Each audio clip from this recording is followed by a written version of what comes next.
Janeiro. Faça sua inscrição em diegomaia.com.br. Bora voar?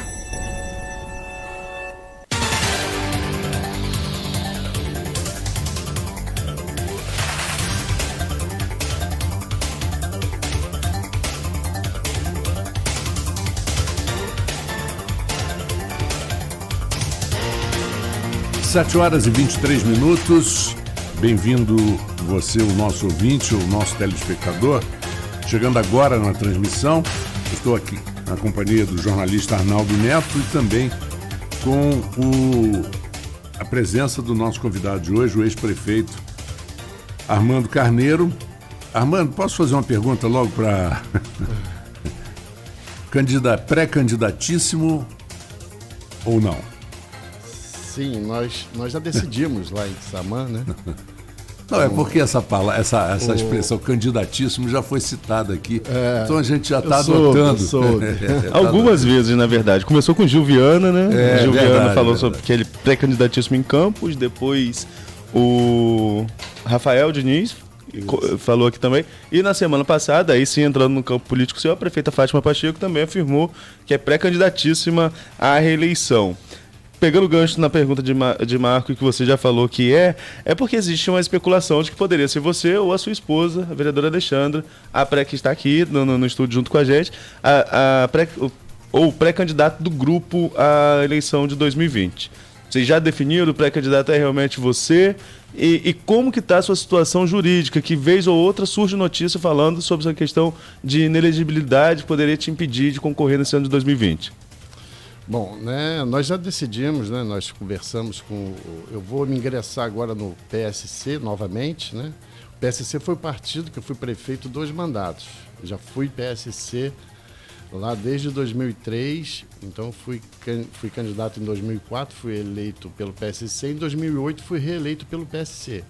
E agora estou retornando ao PSC, a convite lá do pastor Everaldo, que é o presidente nacional do partido.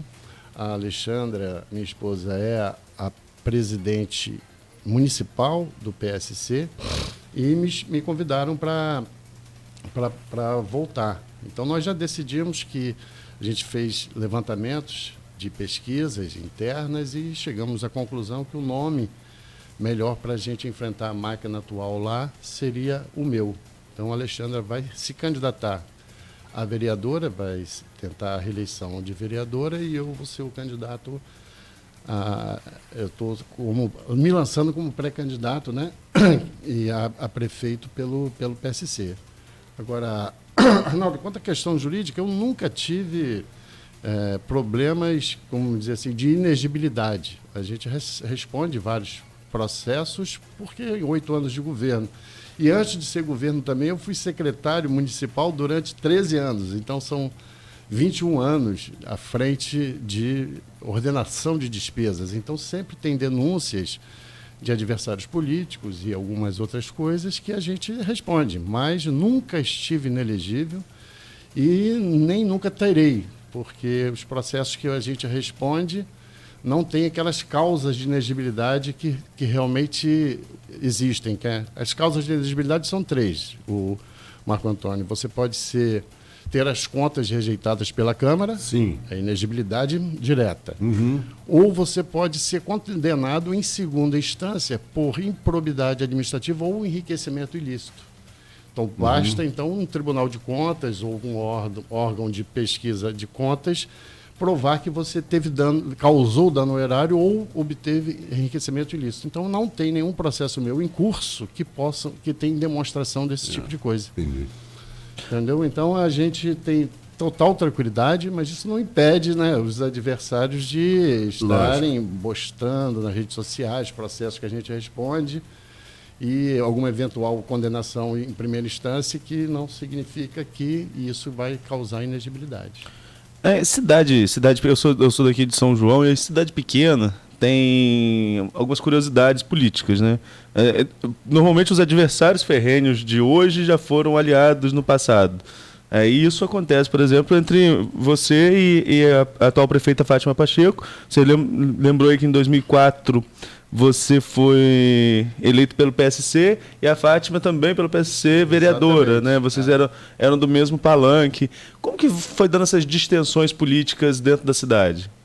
Bom, na verdade, o que ocorreu até em 2012, eu cheguei a Apoiá-la a prefeita. Nós fizemos uma pesquisa do nosso grupo político, ela saiu um pouquinho na frente, estava em empate técnico, mas a gente, para não evitar um racha do grupo, nós juntamos os dois candidatos que estavam melhores, que ela e o Arnaldo Matoso, e apoiamos a candidatura dela.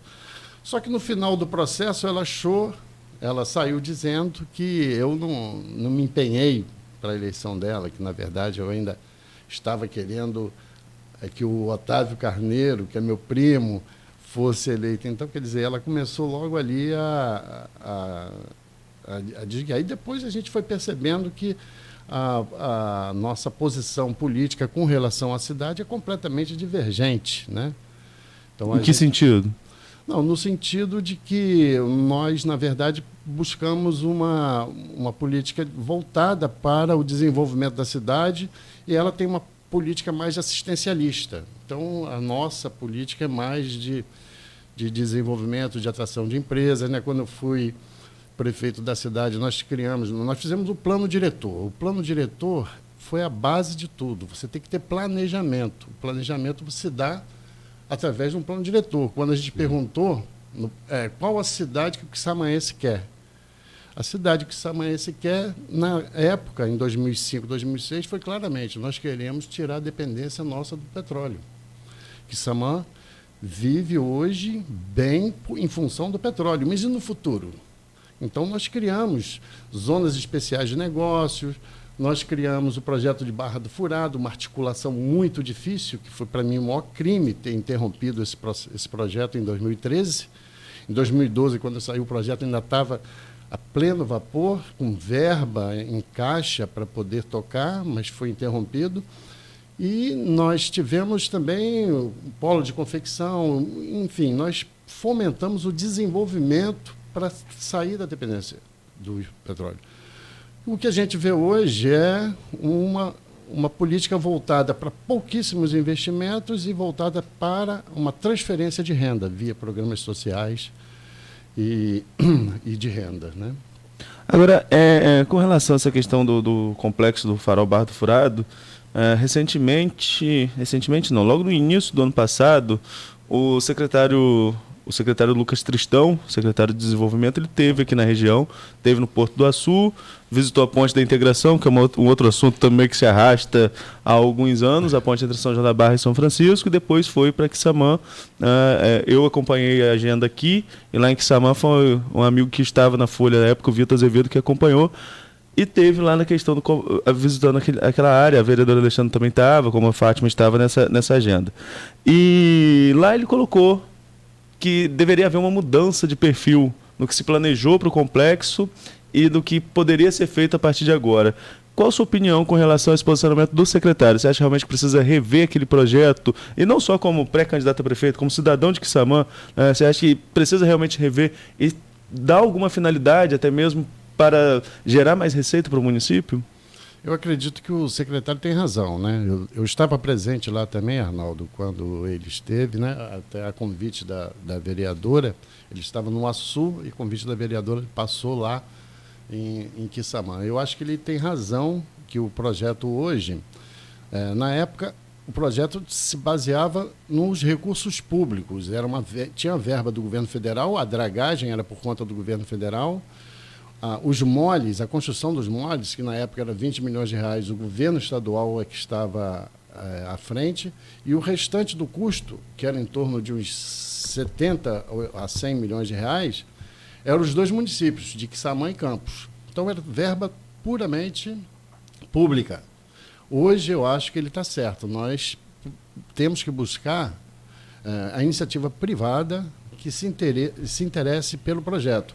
O projeto é viável, assim, tecnicamente, ambientalmente, e é também um projeto que pode interessar muitas empresas que naquela oportunidade chegaram a comprar áreas ali em Quissamã, tanto do lado de Campos como do lado de Quissamã, em torno do Canal das Flechas ali, foram compradas áreas por empresas. Algumas delas já até saíram para o Açu, mas outras ainda estão lá, ainda lutando para uma solução para o problema. E fora também a questão dos pescadores. A questão dos pescadores que as pessoas falam pouco, mas é também uma questão muito importante e que tem também um potencial de desenvolvimento econômico muito grande, já que a atividade piscosa em frente à nossa costa é muito produtiva. Só não é mais explorada porque nós não temos um porto seguro de acesso para embarcações de maior porte pesqueiro. Então, quer dizer, eu acredito que o projeto é plenamente viável, eu acho que tem como a gente voltar a ter essa interlocução com o governo federal e estadual, mas no sentido hoje, como disse o secretário Tristão, de atrair empresas que possam estar interessadas em desenvolver o projeto. Armando, a gente tem aqui como praxe sempre trazer perguntas dos ouvintes e até vou convidando quem estiver nos acompanhando pelo stream na página da Folha FM para que faça aí, possa fazer a sua pergunta que a gente vai retransmitir aqui ao prefeito, ao ex-prefeito. E a primeira pergunta que chegou foi do Paulo Vitor Arquejada.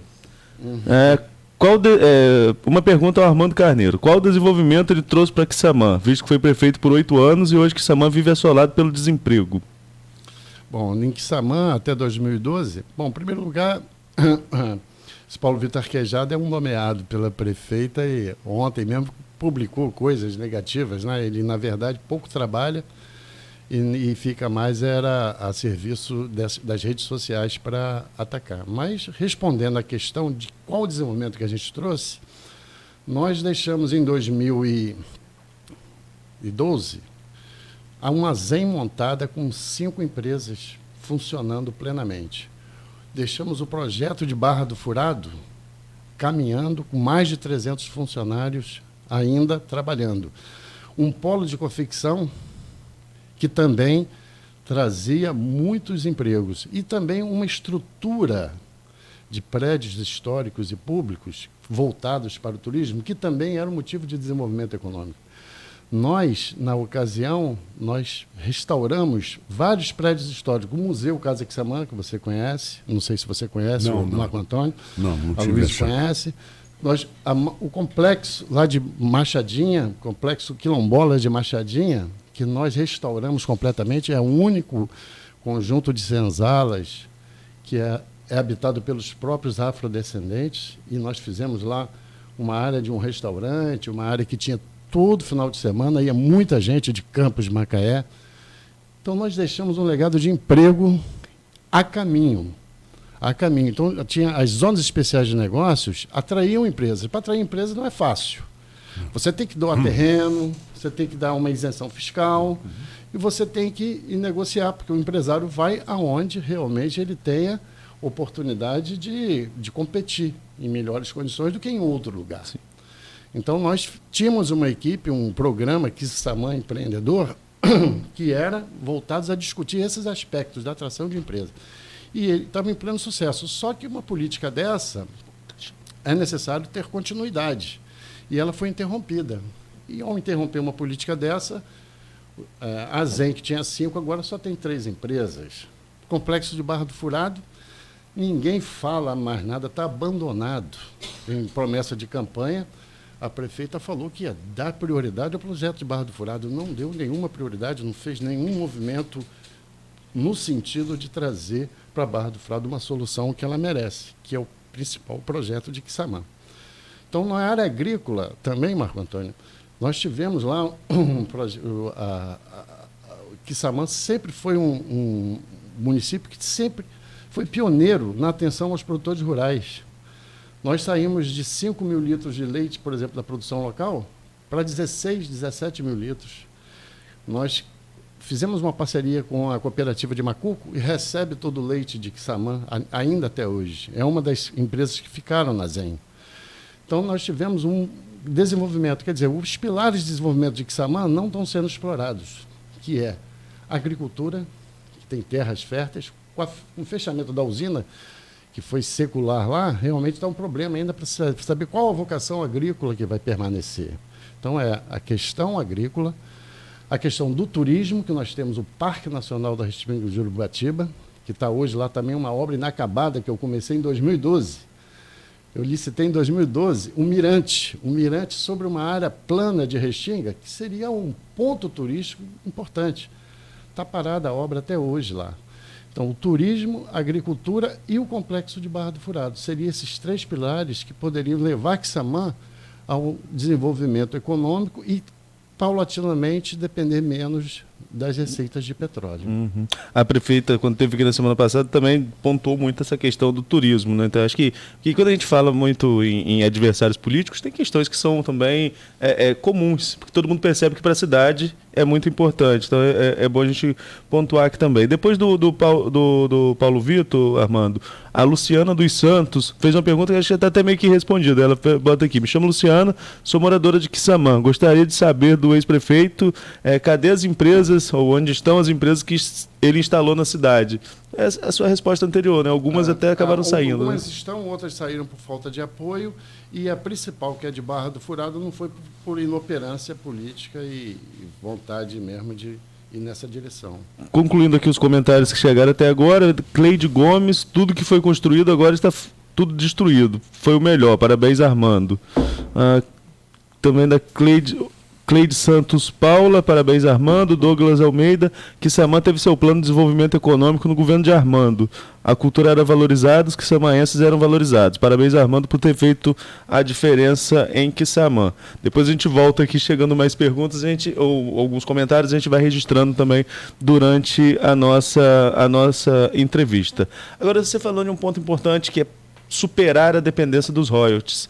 E na entrevista da semana passada aqui com a prefeita Fátima Pacheco, ela falou que não consegue imaginar a cidade, de como ficaria a cidade, caso a partilha dos royalties passe pelo Supremo Tribunal Federal. Acho que nós vamos deixar para falar mais sobre receita de royalties no próximo bloco. Mas eu queria que você analisasse somente essa questão da interpretação delas. Não sabe como seria o futuro de Quissamã se a partilha passasse. É realmente isso? A máquina é totalmente dependente da receita de royalties? Sim, na verdade, Arnaldo, o estado do Rio de Janeiro é totalmente dependente do royalties, né? Exatamente. Então, essa questão que está hoje para ser analisada no dia 29 de abril é realmente uma questão crucial que envolve principalmente o estado do Rio, que é, dos 3 estados produtores, o mais dependente do petróleo. Então, quer dizer, uma partilha dessa, do jeito que a lei foi aprovada no Congresso em 2012, isso realmente é um caos total para todo o estado do Rio. Mas a gente vai comentar isso mais tarde, você falou, mas a gente já adianta que eu acho que a questão jurídica, que o lado, não sou advogado, mas conversei bastante nos meus tempos de João Petro, com corpo jurídico, inclusive o Barroso hoje, que está no Supremo, ele era procurador do Estado. Do Estado. Não deve nem votar por isso. Não vai votar por isso. Ele até vai se declara suspeito. Se declara suspeito, porque ele era o maior defensor e fez uma defesa brilhante dos direitos que têm os estados produtores e municípios produtores. Então, eu acredito que, juridicamente, nós temos fortes argumentos. A questão política, a gente sabia que a gente não ia passar. O Congresso, a maioria contra, a gente não ia passar. Mas a questão jurídica, eu tenho a impressão de que nós temos a chance, porque o bom direito está do nosso lado. Mas aí, Armando, até a gente falando mais um pouquinho como analista aqui, e peço sua opinião sobre, eu não sei se você viu o posicionamento do governador Whitson. Eu achei meio que ele jogou a toalha ao ele falar que é melhor um acordo do que perder no Supremo. Eu acho que lá atrás o governador quis matar a bola no peito, dominar e jogar sozinho. De argumento jurídico eu entendo, não literalmente foi essa frase dele, mas por ter sido juiz, ele usou meio que essa questão. E agora acho que ele meio que joga a toalha, acho que já prevendo até mesmo uma derrota, não? Eu acho que a negociação, qualquer negociação que for em frente, a gente já perde, né? Então, não vejo o caminho, esse bom caminho. A não ser que uma negociação envolvesse o ICMS, já que nós não ganhamos nada com o ICMS, que é uma exceção na nossa Constituição, que o ICMS do petróleo é no destino e não na origem, como todos os demais produtos produzidos. Né? Então, quer dizer, se houver uma negociação nesse sentido de compensar para o Rio de Janeiro não quebrar, aí eu acredito que possa caminhar. Mas uma negociação diferente dessa só vai perder, o Estado do Rio só perde, e com isso os municípios também, aí já começa o negócio que já não está bom, vai ficar inadministrável. Esse acordo do ICMS ele fez parte, digamos, de um pacto federativo lá atrás, né, quando foi promulgada a Constituição de 88. E só, Arnaldo, só colocar, e foi uma inteligência e esperteza do Serra. Ele defendeu, evidentemente, o estado dele, São Paulo. Exatamente. Foi o que maior se beneficiou. Exato. De não ter que entregar da energia elétrica para o Paraná e do combustível para o Rio de Janeiro. Então, ele aumentou o faturamento do Estado de São Paulo com esse semestre. Já que o tributo é no consumo e o maior consumo é em São Paulo ganhou. Lógico. E isso agora... é que tinha que ser derrubado. Essa que é a negociação que eu acho que tem que ser feita. E não negociação em termos de percentual de valor, diminuir, porque, na verdade, Arnaldo, desculpe que não resolve o problema dos estados não produtores. Certamente. Quando divide o bolo para todo mundo, é uma parte pequenininha para cada um. Os municípios, então, é uma coisa muito pequena. Enquanto que os que perdem muito. Perdem governabilidade. Essa é a verdade. Então, eu acho que a prudência e a questão jurídica vão falar mais alto. Então, não estou tão pessimista assim, não. Eu sempre estive pessimista quando a questão estava no lado político, no Congresso. Aí eu sabia que a gente perdia. Agora, no lado jurídico e do bom senso da lei, eu acho que há chance do Supremo Tribunal Federal decidir favoravelmente. Você vê que a ministra Carmen Lúcia, quando viu que o negócio estava meio... Ela segurou o processo, ficou até agora, né? Sim. Agora, mas ainda nesse ponto dessa questão aí, o Witzel defendia que se suspendesse o julgamento e deixasse, como eu falei, a Constituição de 88, o Pacto Federativo de lá, que se decidiu essa questão do ICMS do petróleo que você citou. E o Witzel estava defendendo que se deixasse, então, para se rediscutir agora no novo Pacto Federativo que vai ser debatido no Congresso. O que o Toffoli não aceitou, falou que vai pautar o julgamento. Hoje a gente vê muito claro um distanciamento do Bolsonaro, do presidente Jair Bolsonaro, com o governador Witzel, uma vez que o Witzel se lançou já no ano passado, pré-candidato a presidente em 2022. Causou uma certa distensão política. Mesmo depois o Anselmo Góes tendo dito que o Witzel recuou nessa questão da pré-candidatura à presidência da República. Mas hoje, por exemplo, o cenário é totalmente favorável ao Rio. O presidente da Câmara é o deputado Rodrigo Maia, que é um deputado que tem tem uma boa articulação aqui no interior e uma boa articulação em Brasília. O presidente da República tem sua base eleitoral no Rio de Janeiro. Seria um cenário totalmente favorável. Mas você acha que essa distensão entre o presidente e o governador pode até mesmo atrapalhar nesse tipo de negociação? Não, eu acredito que não. Eu acho que, na verdade, o governador, quando acho que ele tinha razão quando ele falou que uma negociação desse tipo tinha que ser no âmbito nacional. Então, teria que haver, já que vai haver uma reforma o Pacto Federativo sobre a questão da reforma tributária. Vai ter uma reforma tributária. Estão falando tudo sempre isso aí. Então, no âmbito da reforma tributária, eu acho que poderia ser negociado uma forma de não haver uma perda tão grande para esses estados, ou não haver perda para os estados produtores e municípios produtores. Eu acho que o Wilson estava correto quando ele quis jogar isso para uma decisão mais política lá na frente, no âmbito do Congresso, e não, ele está com medo de uma derrota ali, no dia 29, que traria esses efeitos imediatos, né? E essas coisas também, dos municípios, os governadores de estados não produtores dizerem que nós não vamos querer receber, nós somos bonzinhos, não vamos querer receber os antecedentes, os direitos que nós tivemos de 2013 para cá. É brincadeira, né? daria não sei quantos bilhões, mais de 100 bilhões para ser ressarcido. Então, é a prova, isso aí, só essa conta é a prova de que isso não é justo para os estados e para os municípios produtores. Nós vamos falar mais sobre essas questões de petróleo, lembrando pela sua passagem como presidente Dom Petro no próximo bloco, mas agora eu vou voltar aqui aos nossos comentaristas. Agora até sumiram alguns dos comentários, porque deu uma oscilação aqui na internet. Mas eu queria voltar, tinha uma pergunta aqui da Luciana Santos. Você chegou a ler a do Guilherme Carvalhal? Ainda não. Tem uma aqui do Guilherme Carvalhal, você já leu? Não, se puder ler. Posso Sim, ler? Por favor. Ele dá os parabéns ao Armando.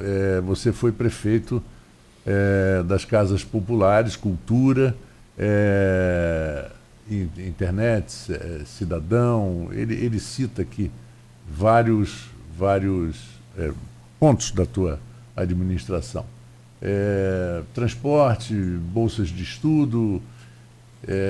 Quer dizer, na verdade ele faz uma listagem do que você fez e elogia o teu trabalho. Não foi propriamente uma pergunta. A Cida Souza, ela começa com um tom até agressivo, né, da pergunta dela, não sei se é conhecida também politicamente de vocês lá. Assessora da prefeita. Em seu governo, o povo era escravizado em uma cooperativa, porque o senhor não investiu em empresas para gerar empregos decentes, tendo, se não me engano, uma arrecadação de 400 milhões de reais. Mentira. Não tinha escravizado. Ninguém era escravizado no meu governo, não. É até brincadeira falar um negócio desse. Existia uma cooperativa. Uma cooperativa de quê? De serviços.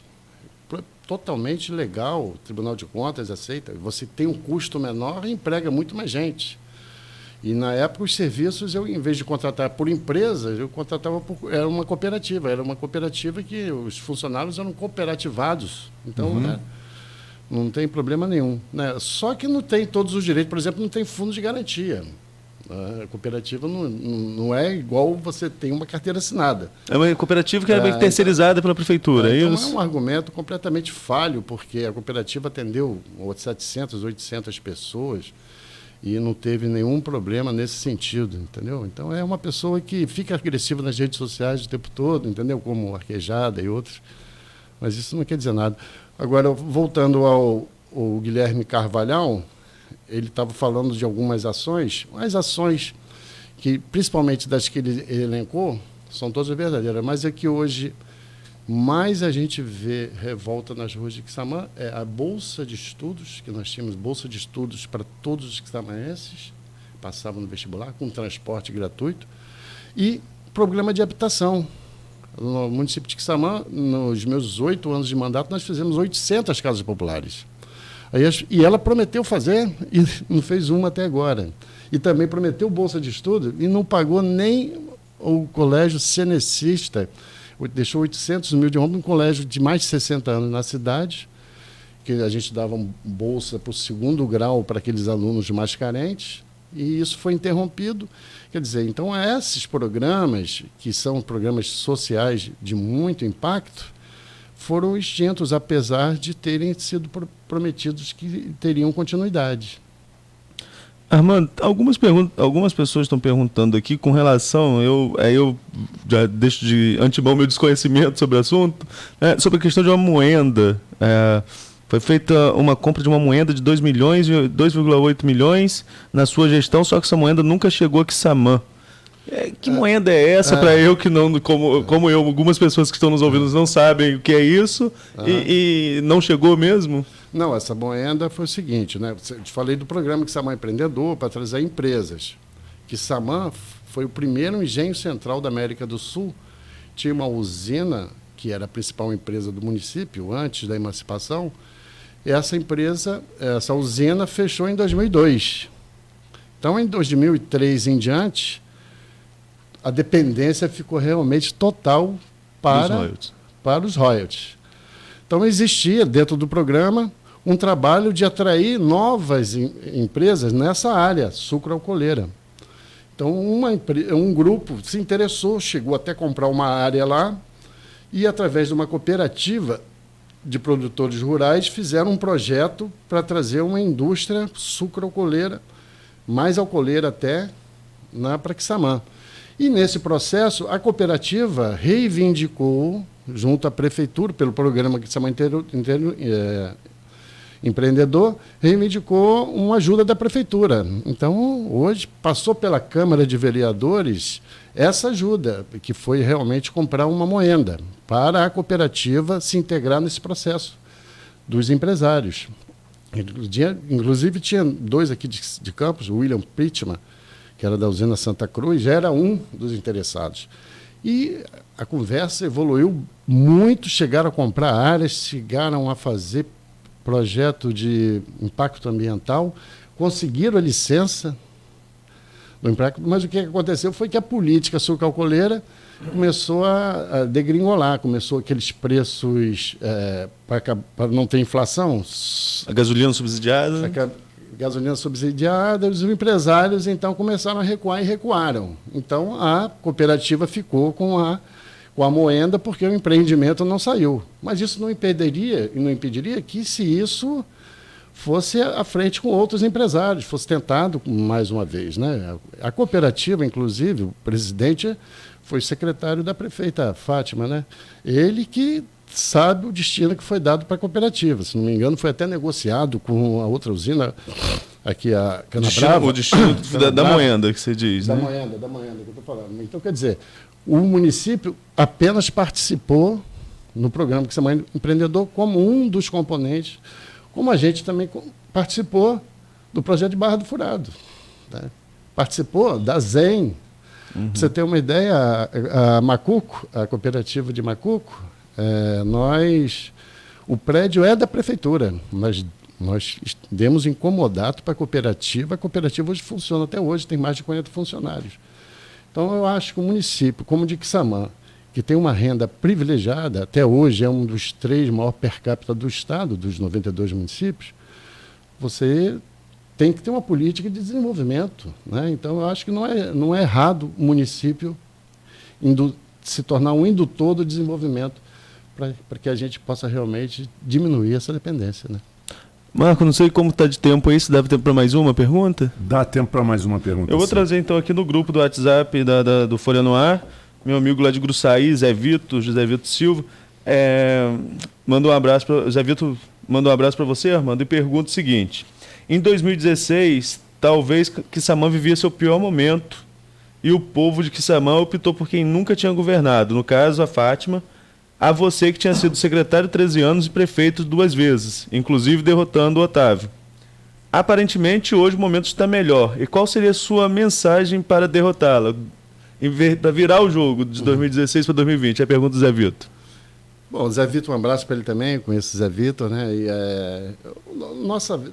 na verdade, nós estamos vendo, né, nosso grupo político está se posicionando nas eleições de 2020, justamente porque em 2016 o povo de Quissamã achou que poderia fazer uma mudança, colocar uma pessoa, experimentar uma pessoa que prometeu fazer alguma coisa realmente muito boa para a cidade.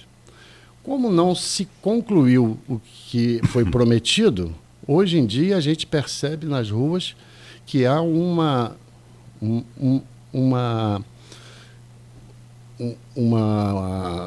clamor popular, né? Como é que se diz assim? Por mudança novamente. As pessoas não estão satisfeitas, nenhuma estão satisfeitas com o que está acontecendo lá hoje. Por isso que o nosso grupo está se colocando e estamos otimistas, porque a gente percebe que a quantidade de obras paradas na cidade é uma coisa que chama atenção. Tem mais de 8 obras paradas, mas paradas no início, foram licitadas. Tem uma creche que está desde 2017, que não anda, entendeu? Tem uma porção de obras na Secretaria de Saúde e obras com indícios de superfaturamento, coisas assim, você vê umas coisas absurdas, Arnaldo. Por exemplo, você comprar meias e tênis, R$1 milhão para 4 mil alunos, são indícios de mau uso do recurso público que deixa a população muito desconfiada e que não era isso que eles esperavam. Mas ainda assim as contas foram aprovadas pelo TCE, né? As contas... Da prefeita, apesar desses indícios, foram aprovados pelo TCE, só para deixar registrado também. São contas que foram aprovadas. Por enquanto, foram só as contas de 2017 e 2018. Exato, né? exato. Tem duas Essas contas... são 19? São 19. Não, estou só para pontuar. Exatamente. E tem processos também que, às vezes, o Tribunal de Contas aprova as contas, mas existem hoje investigações feitas pelo Ministério Público. Tem algum caso desse em curso? Tem vários, né? Por exemplo, o lixo da cidade é considerado o lixo mais caro do Brasil por ela mesma, em 2016. Ela disse que quando entrasse, ela iria fazer uma auditoria na empresa porque era inadmissível o lixo ter aquele valor. Realmente, o lixo em Quissamã hoje tem 5 ou 6 vezes o valor de um lixo de uma cidade igual a nossa, que é de Conceição de Macabu. Não é 20% mais caro, não. Quanto que você falou? É 5 vezes mais caro. Vezes. Né? Lá em Conceição é R$2.000, em Quissamã é R$1.500.000. Né? Agora não. Ela manteve a empresa e isso está sendo investigado. Né? Esse é um caso. Na saúde também temos uma OS, que ela interviu na OS, aí colocou mais 3 empresas sem licitação. Então o Ministério Público está questionando tudo isso, entendeu? Então existe hoje vários... Tem registro de ata, né? Que eles, sim. De empresa, adesão de ata. Adesão de ata para a saúde, para compra de medicamentos, com uma empresa que está totalmente envolvida já com a Polícia Federal, entendeu? Então é 18 milhões de reais, um registro de ata de 11 milhões e outro de 7 milhões de reais.